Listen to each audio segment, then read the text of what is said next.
लेकिन आपसे मिनी जी मेरा एक प्रश्न है, क्योंकि आप अपने टीम को लेके बहुत सीरियस हैं, अपने लाइफ को लेके बहुत सीरियस हैं। तो मैं आपसे जानना चाहता हूँ कि क्या ये जो बार-बार जो है गौतम बाली जी बोलते हैं, दुकान बदल दो और ज़िंदगी बदल दो, दुकान बदल दो और ज़िंदगी बदल दो। तो क्या ऐसा संभव है क्या कि किसी दुकान को बदल करके वास्तव में ज़िंदगी को बदला जा सकता है? क्या आपका इस बारे में कहना है? आप कुछ प्रकाश डालिए इसके बारे में। नमस्ते everybody, very good evening and वेस्टीज की लैंग्वेज में very good morning to all. Morning. और आप लोग दोनों आज बहुत अच्छे लग रहे हैं और हमेशा आप लोग मैचिंग पहनते हैं। आज कॉन्ट्रास्ट, आज बहन भाई का मैचिंग हो गया है ना, क्रीम क्रीम पहना है। तो कमिंग टू द पॉइंट के पहले तो नारायण भैया उनका नाम है, तो प्रेजेंटेशन वाज आउटस्टैंडिंग। मतलब मजा आ गई। सिंप्लिसिटी में जो क्लैरिटी होती है ना, धमाकेदार एकदम, वो कम में ज्यादा वाला मजा आ गई, बहुत बढ़िया। एंड अभी कमिंग टू द पॉइंट के गौतम बाली जी जो इस चीज को बोलते हैं, भैया वो सिर्फ सोचने की हिम्मत तो करो। 2-3 लाइंस में अपना पूरा सार है उनका, सोचने की हिम्मत तो करो, और सोचना है तो बड़ा सोच लो, ये रुचि का है। फिर एक चीज और है जो कि हमें सिर्फ अपनी शॉपिंग हैबिट्स को चेंज करना है। जैसे कि नारायण भैया ने बोला, जिंदगी में सारी चीजें यूज कर तो रहे थे ना, और यूज करते हुए हमें कुछ बेनिफिट नहीं मिला, चलो हम लोग उसी चीज को यूज करके अब अगर हमें कुछ मिल सकता है, क्योंकि हम भी जैसे किसी से बात शुरू करते हैं तो 2 पॉइंट्स पे हम लोग फोकस करते हैं। देखिए, ये इन्वेस्टमेंट फ्री वेंचर है, तो दैट मीन्स इन्वेस्टमेंट फ्री मतलब रिस्क खत्म हो गया।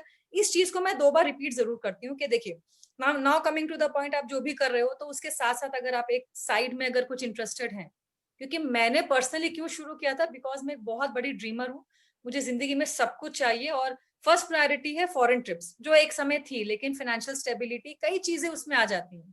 आज दोपहर में एक थर्ड पार्टी अप्रोच की वजह से मेरी किसी से कॉन कॉल हो रही थी, तो उन्होंने बोला कि, मैंने बोला आपको क्या चाहिए लाइफ में, तो बोले कि फाइनेंशियल। मैंने कहा फिर जैसे कल वो वीडियो आई थी तो मैं चुप हो गई। मैंने बोला मतलब मैं समझी नहीं, यही था ना भैया, ऐसे पूछना है ना?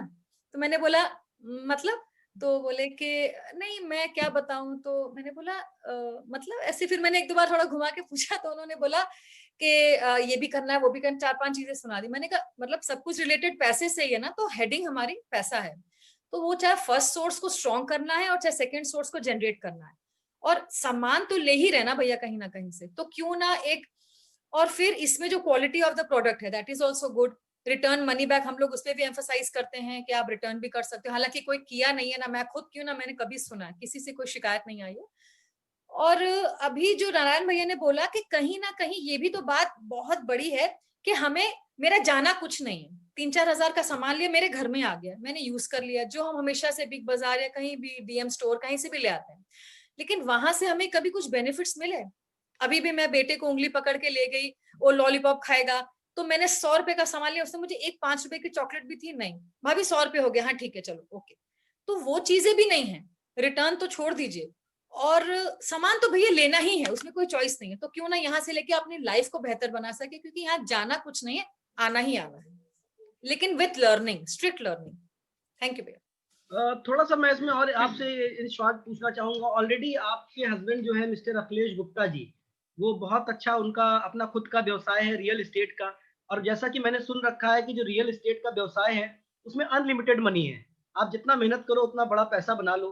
फिर आपको नहीं लगता कि लोग आपको जब आप बात करते हो इस बिज़नेस में तो कुछ लोग आपको रिजेक्ट कर देते हैं? क्या ये 100, 200, 500 रुपए के लिए आपने इस बिज़नेस को स्टार्ट कर दिया डायरेक्ट सेलिंग को? आप तो ऑलरेडी जिस प्रोफाइल में है आपके हस्बैंड, आपको तो शायद किसी चीज़ की कमी नहीं है। फिर क्यों आपने इस व्यवसाय को या इस कांसेप्ट को या इस अपॉर्च्युनिटी को चुना? भैया मैंने इस चीज को अपने हस्बैंड के लिए, जैसे नैन्सी जी ने बोला कि अपने हस्बैंड को, क्योंकि फिजिकल लेबर वहां ज्यादा है, फ्री करना चाहते हैं, तो सुब्रतो भैया आज हमारी मीटिंग में इस समय नहीं है। उनकी लमसम इनकम जो है 3 लाख और 4 लाख के बीच में रेंज करती है, लेकिन उनकी वाइफ का मैंने दुख को समझा। उनकी शायद 15th एनिवर्सरी थी या 10th थी, कुछ तो था। उन्होंने 7 days का होटल बुक कराया, कहीं वो लोग सिलीगुड़ी आसाम कहीं गए, और पूरा पेमेंट था होटल को, लेकिन थर्ड डे उनको कोई अर्जेंट मीटिंग थी, सेकंड डे भी थी लेकिन टाला, थर्ड डे उनको लौटना ही पड़ा। उनकी आंखों में आंसू थे, बेटी को एक फेस नहीं कर पा रहे थे, क्योंकि अभी पूरी अनपैकिंग भी नहीं हुई थी। वो होता है ना, बच्चों को क्रेज होता है कि हम लोग वहां जाएंगे, ये ड्रेस पहनेंगे, वो गॉगल्स लग, कुछ भी नहीं हुआ, और पेमेंट तो पूरा गया, लेकिन ये एक बार नहीं कई बार हुआ है। और हमारे तो खैर टचवुड सेल्फ एम्प्लॉयड हैं, सब कुछ अच्छा है, लेकिन कोरोना के समय मैं खुल के बोलती हूँ, अगर कोरोना नहीं होता तो हम अपनी जिंदगी में मस्त थे भैया, किसी चीज की कोई दिक्कत नहीं थी। कोरोना ना होता तो आप हम लोग चाय पकौड़ी ही खा रहे होते, घूम रहे होते, लेकिन इस बिजनेस में नहीं होते। कोरोना ने ये फील करा दिया, जो लाखों रुपए में खेल रहा है वो 2 महीने, 2.5 महीने, 3 महीने के लिए एकदम बंध गया घर में, बाहर नहीं निकल पा रहे, तो बिजनेस क्या होगा, कहाँ से पैसा आएगा, तो सारे चैलेंजेस थे भैया। तो मैं भी अपने हस्बैंड को मतलब 45 48 तक तो मैं जरूर उनको फ्री करना चाहूंगी, और घूमते फिरते तो है भैया, लेकिन एक स्टेबिलिटी के लिए मैं इसमें आई हूँ, मतलब मोर स्टेबिलिटी के लिए, कि कल को कुछ और आए तो हमारे सामने फाइनेंशियल चैलेंजेस अब ना आए। एक बहुत बड़ा आज के इस शब्दों से और मिनी जी ने जो बोला उससे एक बहुत बड़ा विजन मिलेगा। आइए इस